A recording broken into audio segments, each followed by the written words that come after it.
serta hadirin hadirat jamaah majelis yang dimuliakan Allah Subhanahu wa taala. Puji syukur kita panjatkan kehadirat Allah atas segala karunia yang diberikan kepada kita semua pada malam ini. Mudah-mudahan insya Allah apa yang kita lakukan ini sebagai bentuk syukur kita kepada Allah. Dan apa yang kita kerjakan dari berbagai rangkaian malam ini itu diterima oleh Allah Subhanahu wa taala. Dan juga kita mengharap keberkahan dari majelis kita ini, dimudahkan segala urusan kita oleh Allah Subhanahu wa taala, disehatkan, dijauhkan dari berbagai macam bala, musibah termasuk wabah virus corona, segera mungkin diangkat oleh Allah Subhanahu wa taala. Amin. Dan dimudahkan langkah kita untuk melaksanakan ibadah haji dan umrah. Amin amin ya rabbal alamin. Pertama-tama juga saya menyampaikan terima kasih banyak kepada keluarga, kepada istri. Ini surprise ini, enggak nyangka sama sekali. Di luar dugaan.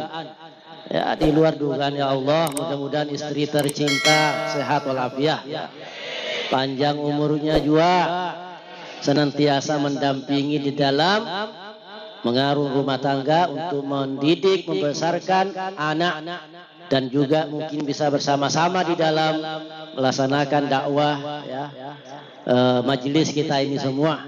Mohon doa, mudah-mudahan kita semua disehatkan sehingga kita secara bersama-sama bisa memakmurkan majelis kita ini. Karena ini majelis adalah majelis kita semua. Mudah-mudahan semakin berkah.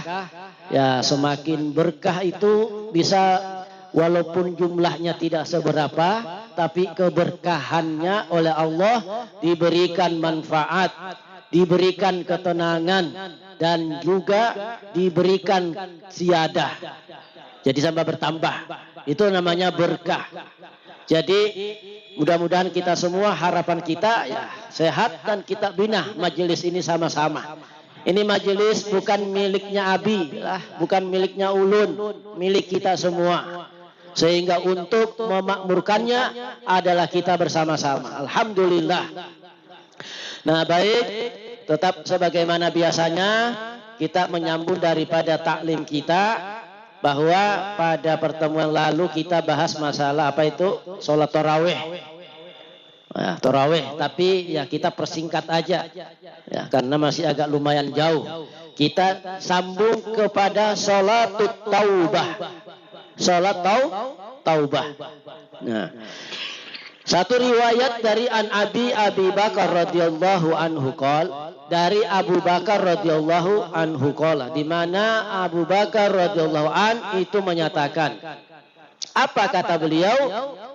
Sami'tu Rasulullah sallallahu alaihi wasallam yaqul, ma min rajulin yunzibu zanban thumma yaqumu wa yutahhiruhu thumma yusalli thumma yastaghfirullah illa ghufira lahu.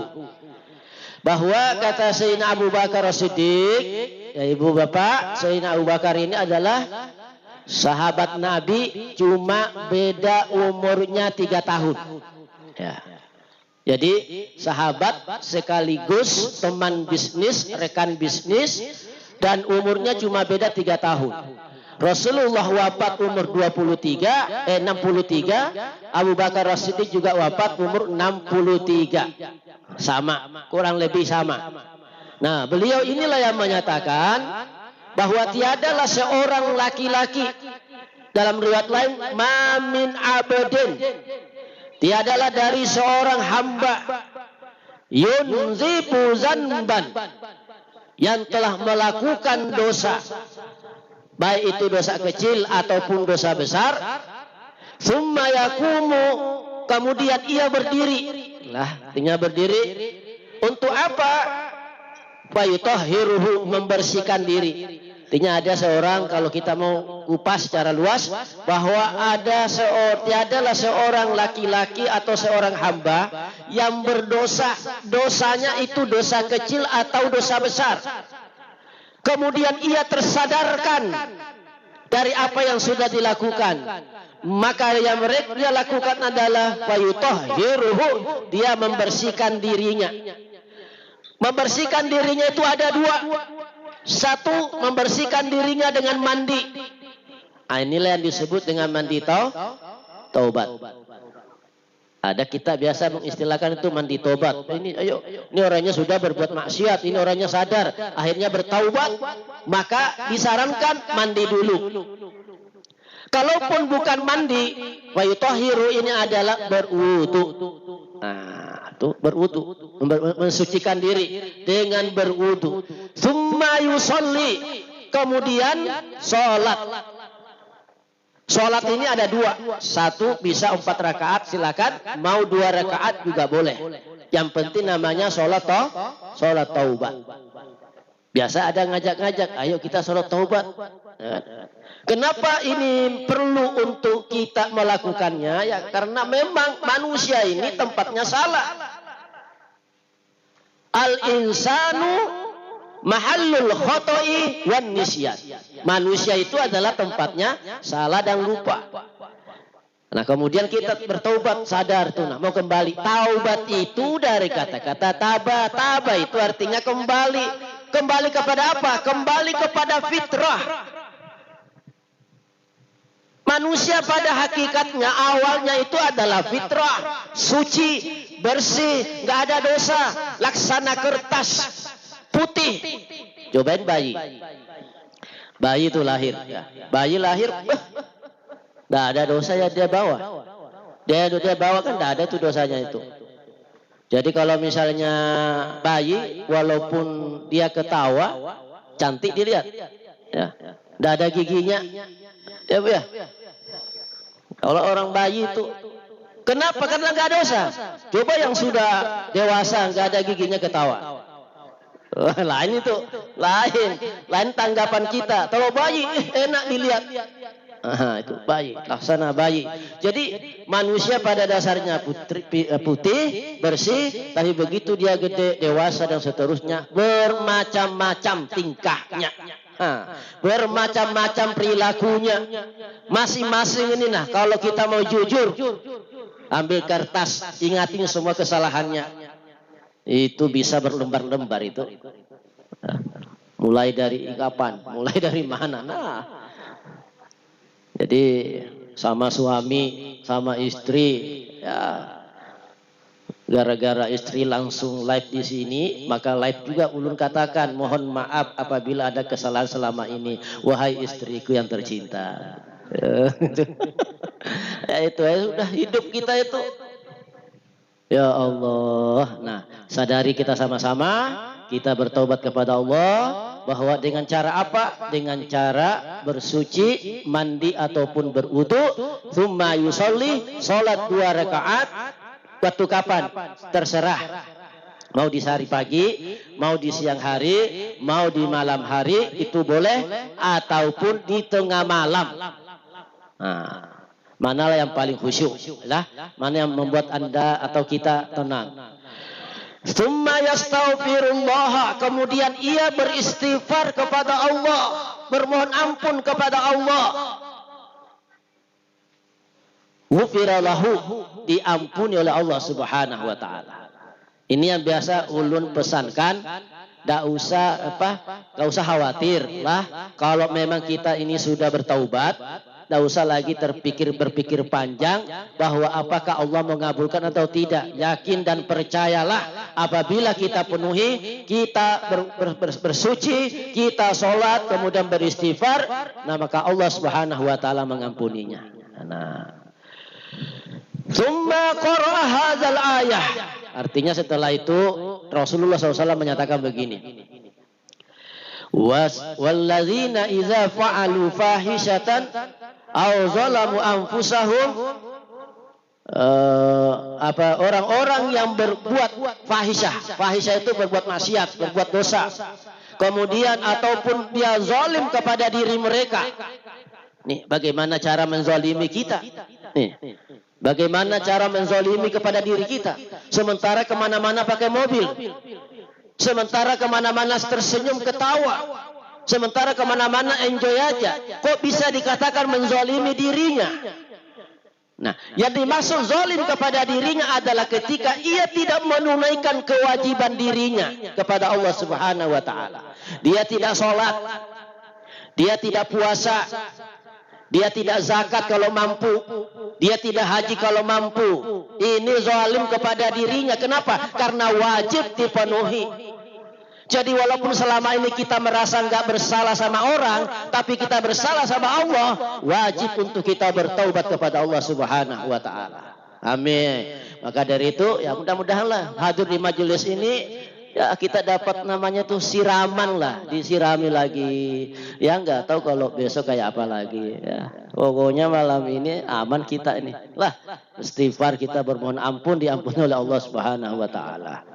Nah itu Rasulullah membacakan ayat tersebut bahwa orang-orang yang zalim dirinya itu kemudian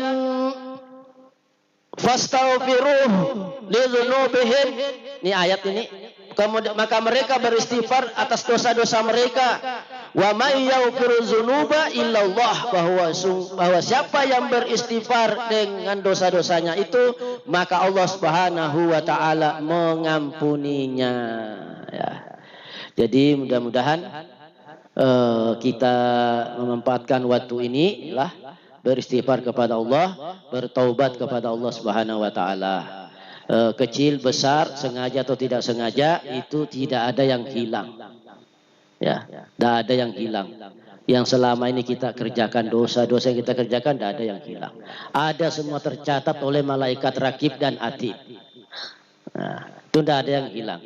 Hanya tidak berfungsi ataupun tidak mengganggu, mengkhawatirkan ketika kita bertobat kepada Allah. Itu yang nanti yang mengcounter gitu loh. Artinya kita nggak ditagih lagi.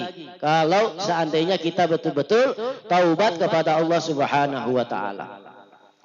Kemudian terakhir man tawadda'ah. Siapa yang berwudu fa ahsanal wudu'ah, kemudian memperbaharui wudunya, memperbaiki wudunya. Satu lah makna ahsan itu hasanah itu untuk masalah kaitan dengan wudu ini dalam kitab fikih itu dikatakan ada dua. Satu, ahsana berwudu itu adalah orang yang betul-betul menyempurnakan wudunya. Kita kan kadang-kadang asal. Tidak salah. Kadang-kadang asal. Udah. Sudah. Betul kita itu secara fikihnya betul. Yang penting wudu itu basuh muka, basuh tangan, kepala, kaki sudah. Tapi kalau ya ahsan memperbaiki wudunya, menyempurnakan wudunya adalah betul-betul berwudu dengan penuh kehusyuan. Ketika dia membasuh tangannya, maka dalam hatinya itu ya Allah ampunilah dosa yang ada di tangan saya ini.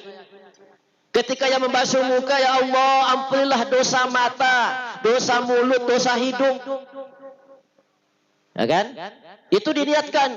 Dan dalam hadis Nabi SAW, penjelasan ulama kita, bahwa ketika kita berwudu, dosa-dosa kecil kita diampuni oleh Allah Subhanahu wa taala, berguguran seperti gugurnya dedaunan dari pohon. Nah itu. Aman sudah kita. Kalau dosa-dosa kecil aja aman. Tapi kalau dosa besar, wah ini harus taubat. Nah kita nggak boleh taubat biasa aja. Nah alhamdulillah ini ada kebiasaan kita untuk senantiasa sesudah sholatul maghrib itu ada sholat 2 rakaat sesudah rawatib. Nah, kan? Ada yang biasa menggunakan sholat awabin ataupun sholat taubat. Jadi itu bagus tuh. Supaya apa? Supaya hitungannya itu dosa kita sehari diampuni oleh Allah ketika malam hari. Dosa kita di malam hari diampuni oleh Allah ketika di pagi hari. Disitulah kenapa dianjurkan untuk sholat duha. Sholat duha itu bukan sekedar minta rezeki. Ya Allah, jika rezeki saya di langit turunkan. Ya bujur tuh, nanang tuh ya. Kalau rezeki saya jauh dekatkan. Itu doanya tuh ibu-ibu itu Enak sudah baca. In kana rizqi fis sama fa anzil wa in kana fil ardi fa akhrij wa in kana ba'id fa qarrib wa in kana qalil fa katsir. Kalau rezeki saya di langit turunkan, kalau di bumi naikkan, kalau jauh dekatkan, kalau sedikit banyakkan. Enak, mantap. Sangguplah bawa. Kalau bujur-bujur itu dikabulkan Allah, dikasih banyak, no. Apa? Kalang kabut juga kita. Jadi ulun kadang-kadang memikir doa ini kita termasuk rakus juga, Pak. Doa rakus ini. Kenapa doa rakus? Sudah dari langit sudah cukup. Kita itu kalau dapat burung walet, ya kan? Sudah cukup hidup kita itu. Kalau ditambah lagi batu bara, luar biasa lah, itu rezeki dari bumi. Ya Allah. Nah, itu kira-kira lah. Nah, di situ dikatakan. Kemudian sudah wudhu tadi, ya, menyempurnakan wudhunya. Summa qama fa shalla raka'ataini aw arba'an maktubatan aw ghairi maktubatin. Salat yang dilakukan itu salat sunnah 2 rakaat atau 4 rakaat. Apakah itu salat maktubah atau yang wajib ataupun yang sunnah? Bihusni fihinna ruku' yahsunu fihinna ruku' was sujud, di mana ia juga bukan hanya wudunya menyempurnakan rukuknya, menyempurnakan sujudnya. Tsummastaghfarallahu, kemudian ia beristighfar kepada Allah, maka diampunilah dosa-dosanya. Jadi betul-betul dia sholat khusyuk lah, rukunya benar, sujudnya juga betul. Saya yakin Bapak Ibu kalau ketika sholat baca Subhana Rabbiyal Azimi wa bihamdi, dalam hati kita membayangkan Allah yang Maha Agung, yakin dan percayalah bahwa air mata kita keluar membasahi pipi tanpa terasa. Apalagi ketika kita sujud Subhana Rabbiyal A'la wa bihamdi, Maha Suci Allah yang paling tinggi. Kehormatan yang kita miliki selama ini adalah macam-macam itu, tapi ternyata sujud sama dengan tanah. Itu pertanda bahwa kita tidak punya apa-apa dan tidak punya kekuatan apa-apa.